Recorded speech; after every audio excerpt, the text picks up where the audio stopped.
Il brano si intitola Per te, pa figlia mia.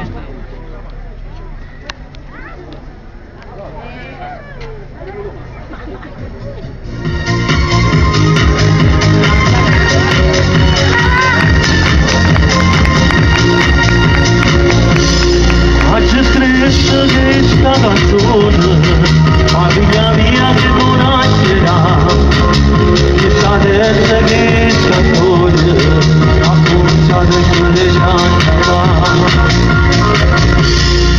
Non vedete sono già passate, come tempo che sta, e sarà già colore, alla vittoria sta nella mamma.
Got me the voices that touch the moon.